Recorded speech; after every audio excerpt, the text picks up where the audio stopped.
दोस्तों, क्या आपको पता है कि सड़कें हमेशा ब्लैक मटेरियल से ही क्यों बनाई जाती हैं? और स्मार्टफोन में नॉन रिमूवेबल बैटरी होने की क्या रीजंस हैं? और रोड्स पे मौजूद इन मार्क्स का असल मकसद क्या होता है? इस वीडियो में आप इसी तरह के और बहुत सारे अमेजिंग फैक्ट्स को जानेंगे जो आपकी मालूमात में इजाफा करेंगे। मेरा नाम है मोहसिन, आप देख रहे हैं फैक्ट 23। तो चलिए फिर शुरू करते हैं। Fact number 11। एक बार एक स्टडी सर्वे किया गया एशियन कंट्रीज के ऊपर, खास तौर पे पाकिस्तान, इंडिया, बांग्लादेश, नेपाल और श्रीलंका और ऐसे ही चंद और ममालिक के स्टूडेंट्स के ऊपर, और उनसे पूछा गया कि आप चीटिंग क्यों करते हैं। तो 80% स्टूडेंट्स ने पता क्या बोला? 80% स्टूडेंट्स ने बोला कि हमारा जो एजुकेशन सिस्टम है वो नॉलेज के बजाय ग्रेड्स को तरजीह देता है, इसलिए हम ग्रेड्स हासिल करने के लिए कुछ भी करने को तैयार हो जाते हैं। वैसे देखा जाए तो हमारे एजुकेशन सिस्टम को भी इम्प्रूव होने की जरूरत है। क्या आपको ऐसा नहीं लगता? प्लीज मुझे कमेंट में जरूर बताइएगा। Fact number 10। ओप्पो कंपनी के प्रेसिडेंट पेटी लाओ ने अपनी कंपनी की पोजीशन से रिजाइन कर दिया और एक बहुत बड़ा रिस्क लिया क्योंकि वो खुद की कंपनी बनाना चाहते थे। और क्या वो ऐसा करने में कामयाब हुए?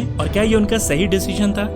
आज जो आप वन प्लस कंपनी का नाम सुनते हैं और जिसकी कस्टमर लॉयलनेस आईफोन के बाद दूसरे नंबर पे है, ये उन्हीं ही की कंपनी है जिसके वो आज सीईओ है। इसीलिए तो कहते हैं इंसान को अपनी जिंदगी में हमेशा आगे बढ़ने के लिए जरूर रिस्क लेना चाहिए, क्योंकि जब आप रिस्क लेते हैं तो कामयाबी के चांसेस भी ज्यादा बढ़ जाते हैं। इसीलिए तो बिजनेस माइंड लोग हमेशा कामयाब होते हैं। वैसे सच बताइए, आपने अपनी जिंदगी में कभी कोई रिस्क लिया है अपनी कामयाबी के लिए, अपनी लाइफ को बेहतर बनाने के लिए? Fact number 9। बनाना मतलब केला, जो एक फ्रूट है और जिसे हम एक नॉर्मल सा फ्रूट मानते हैं, लेकिन ये कोई नॉर्मल फ्रूट नहीं मेरे भाई, बल्कि बहुत स्पेशल है, स्पेशली हमारे दिमाग के लिए, क्योंकि ये आपके दिमाग के इम्बैलेंस केमिकल्स को बैलेंस करता है। फर्ज करो आपका मूड खराब है या आप उदास हैं बिना वजह के, तो ये केमिकल इम्बैलेंस के चलते होता है। तो एक्चुअली में केला जो है उसे सिर्फ 5 मिनट में ठीक कर सकता है, लिटरली 5 मिनट में। मेरा मतलब कि गुस्सा, हेट, जेलसी, ये सब कुछ केमिकल इम्बैलेंस के चलते होता है। तो आपको फ्री में मशवरा है कि केला जरूर खाया करें, दिन में 1 या 2 बार। इंशाल्लाह डॉक्टर के पास जाने की जरूरत नहीं पड़ेगी आपको। Fact number 8।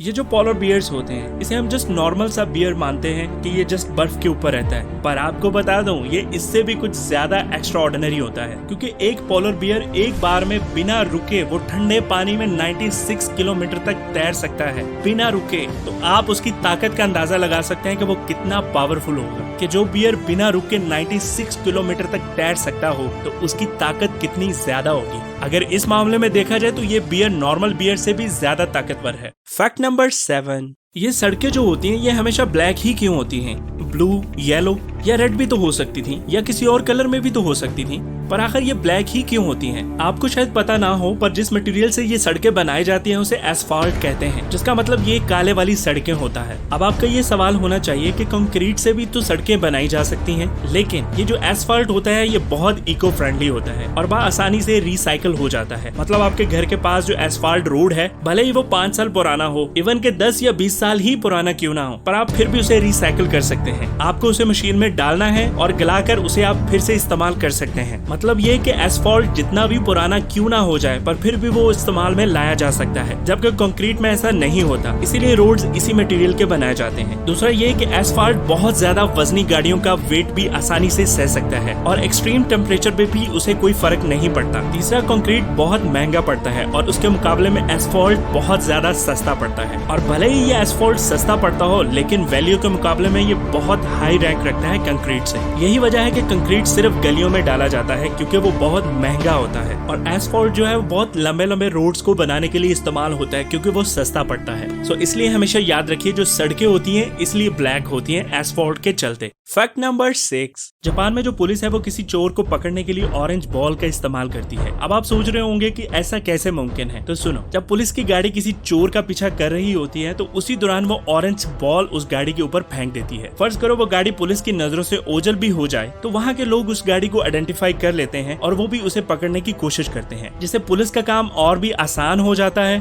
और दोनों मिलकर चोर को पकड़ लेते हैं। है ना मजे की ट्रिक? कहा था ना आपको कि जापान में इस तरह की अजीबोगरीब चीजें आपको आसानी से देखने को मिल ही जाएंगी। Fact number 5। शेक्सपियर ने एक बार कहा था कि मेरे पास अच्छे जूते नहीं हैं, तब मैं दुखी हो गया, लेकिन जब मैंने एक इंसान को देखा तो उसके पैर ही नहीं थे, और जब मैंने ये देखा तो मेरा ये गम गायब हो गया। आप नॉर्मल हैं, ये भी खुदा की तरफ से आपके लिए बहुत बड़ी ब्लेसिंग है। इसलिए बड़ी बड़ी ख्वाहिशात रखने से पहले खुद को जरूर परखिए और देखिए कि कैसे खुदा ने आपको एक मुकम्मल जिंदगी अता की है। क्योंकि पैसा आपकी जिंदगी को मुकम्मल नहीं बना सकता, इसलिए जितनी जिंदगी है उसे भरपूर जियो और खुदा का शुक्र अदा करो कि उसने आपको एक मुकम्मल इंसान बनाया। Thanks to God. Fact number 4, हमारे जो रोड्स होते हैं इनके ऊपर ये व्हाइट कलर के मार्क्स होते हैं और बहुत सारे लोग तो शायद इन पे ध्यान भी नहीं देते होंगे। अब सोचने की बात ये है कि ये सिर्फ सड़क की खूबसूरती के लिए बनाए जाते हैं या इनका कुछ मतलब भी होता है। तो जनाब, इन मार्क्स का कुछ मतलब होता है जिन्हें जानना आपके लिए बहुत जरूरी है। रोड्स पे सबसे ज्यादा जो कॉमन मार्क्स होती है वो ये वाली मार्क्स होती है जिन्हें ब्रोकन लाइन कहा जाता है, और कई रोड्स पे ये व्हाइट सॉलिड लाइन भी होती है। अगर रोड नॉर्मल हो और बीच से ये व्हाइट सॉलिड लाइन जा रही है तो इसका सिंपली ये मतलब होता है कि एक साइड से गाड़ियां आएंगी और एक साइड से गाड़ियां जाएंगी। अब आप सोच रहे होंगे ये तो सभी को पता होता है, कोई नई बात क्या है इसमें। पर मेन बात ये है कि अगर रोड पे ये सॉलिड लाइन है तो आप अपनी लाइन को छोड़कर दूसरी लाइन में नहीं जा सकते, क्योंकि ये एक डिवाइडर के तौर पे काम करती है। अब आपके जहन में एक बात आ रही होगी कि ये जो व्हाइट सॉलिड लाइन होती है ये तो हमने कभी देखी ही नहीं है, हम तो ये सिर्फ जस्ट जो ब्रोकन लाइन होती है यही देखते हैं। चलिए सबसे पहले हम जो ब्रोकन लाइन रोड्स होते हैं उनको डिस्कस करते हैं, उसके बाद मैं आपको बताऊंगा ये जो व्हाइट सॉलिड लाइन होती है ये किन जगह पे होती है। तो ये जो ब्रोकन लाइन रोड होता है इसमें भी गाड़ियां एक साइड से आ रही होती हैं और दूसरी साइड से जा रही होती हैं। पर इसमें आपको बेनिफिट ये होता है कि अगर सामने से कोई गाड़ी नहीं आ रही और आपने किसी गाड़ी को ओवरटेक करना है तो आप थोड़ी देर के लिए उस गाड़ी को ओवरटेक करके दूसरी लाइन से आगे निकल सकते हैं, क्योंकि वहां पे ये अलाउड होता है। क्योंकि जो ब्रोकन मार्क्स रोड बनाए जाते हैं वो इसी मकसद के लिए बनाए जाते हैं कि अगर सामने से कोई गाड़ी नहीं आती तो आप अपने आगे वाली गाड़ी को ओवरटेक कर सकते हैं। पर जहाँ पे ये व्हाइट सॉलिड लाइन होती है वहां से आप अपनी साइड से दूसरी साइड पे ओवरटेक नहीं कर सकते। ये व्हाइट सॉलिड लाइन नॉर्मली आपको नजर नहीं आएगी। ये रोड्स उन जगहों पे बनाए जाते हैं जहाँ पे बहुत ज्यादा ठंड होती है, धुंध होती है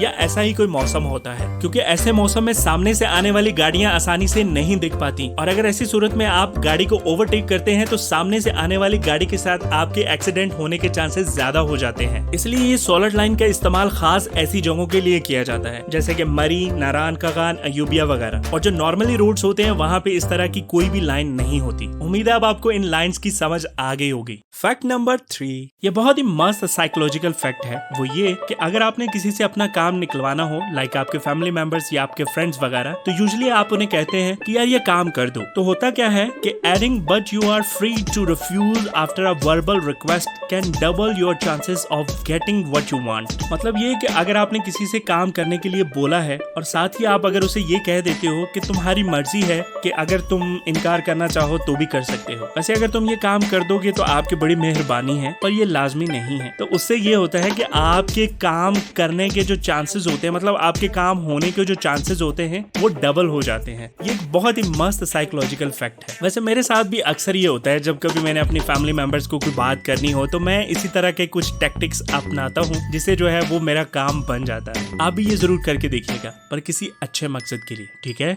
फैक्ट नंबर 2, जब आप किसी से वीडियो कॉल पे बात कर रहे होते हैं आपको ये सुनकर हैरानी होगी कि वीडियो कॉल में 80% लोग अपनी ही तस्वीर को देख रहे होते हैं। ये जो छोटी सी वीडियो आपको दिख रही है, ऑलमोस्ट 80% लोग इसी के ऊपर फोकस करते हैं। ऑलमोस्ट सभी के साथ ऐसा होता है, बस आप नाम की ही कॉल कर रहे होते हैं पर असल में आप खुद को ही देख रहे होते हैं। भले आपने कभी इस चीज को बॉदर ना किया हो, लेकिन जाने अनजाने में आप 80% खुद की ही तस्वीर को देख रहे होते हो।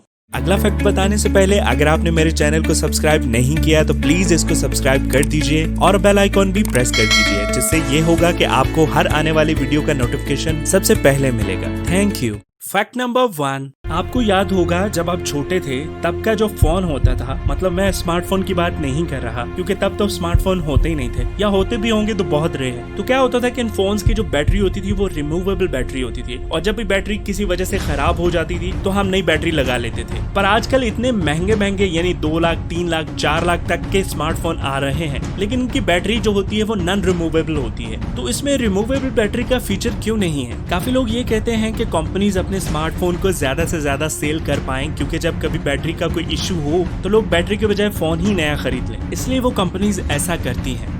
ये बात हमारे लिए तो दुरुस्त हो सकती है, लेकिन इसके पीछे कंपनीज का क्या मोटिव है इसे जानना थोड़ा मुश्किल है। पर अगर देखा जाए तो इसके पीछे कुछ टेक्निकल रीजंस हो सकती हैं। पहली बात ये कि आज के दौर में जितने भी स्मार्टफोन्स आ रहे हैं उनमें वाटरप्रूफ का फीचर आ रहा है, तो अगर इन फोन्स में रिमूवेबल बैटरी का फीचर होगा तो वो वाटरप्रूफ नहीं रह पाएगा, है ना। तो जब बैटरी ही रिमूव हो गई तो वाटरप्रूफ होने का तो कोई सवाल ही नहीं बनता। सेकंड यूनिक रीजन ये है कि फ्यूचर में जो स्मार्टफोन्स हैं वो फोल्डेबल आने वाले हैं। जैसा कि आपने देखा ही होगा कि सैमसंग इसके ऊपर पर काम कर रहा है, तो ऐसी सूरत हाल में कंपनीज नॉन रिमूवेबल बैटरी ही प्रोवाइड करेंगी, क्योंकि अगर रिमूवेबल बैटरी का ऑप्शन होगा तब तो हो गया काम। तो इस यूनिक इंजीनियरिंग के चलते कंपनीज के लिए ऐसा कर पाना थोड़ा मुश्किल है। थर्ड रीजन ये है कि आजकल हर किस्म के इंसान को स्मार्ट और स्लिम फोन ही चाहिए, तो कंपनीज अपने हिसाब से बैटरीज को कॉम्पैक्ट करके एडजस्ट करते हैं। पर अगर रिमूवेबल बैटरी का ऑप्शन दे दिया जाए तो इसके लिए बैटरी का कवर होना चाहिए। फिर मेन कवर होता है जिससे मोबाइल स्लिम नहीं बन पाता। मतलब डिजाइन और स्लिमिंग की जो रीजन है वही मेन रीजन है जिसके चलते वो नॉन रिमूवेबल बैटरी का ऑप्शन देते हैं। इसे एक लफ्ज में बयान करूँ तो एफिशिएंट यूज के चलते मोबाइल की जो कंपनीज होती है वो नॉन रिमूवेबल बैटरी का इस्तेमाल करती है, ताकि इतने मोटे मोटे भद्दे रिमूवेबल बैटरी के ऑप्शन से बचा जा सके। क्योंकि अगर ऐसा नहीं होगा तो स्मार्टफोन की जो एफिशिएंट लुक है वो खराब हो जाएगी। तो एक्चुअली में यही मेन रीजन है नॉन रिमूवेबल स्मार्टफोन बनाने के पीछे। और आखिर में उम्मीद है आपको ये सारी इन्फॉर्मेशन बहुत पसंद आई होगी। अपना बहुत ज्यादा ख्याल रखें। आपसे मुलाकात होती है नेक्स्ट वीडियो में। खुदा हाफिज।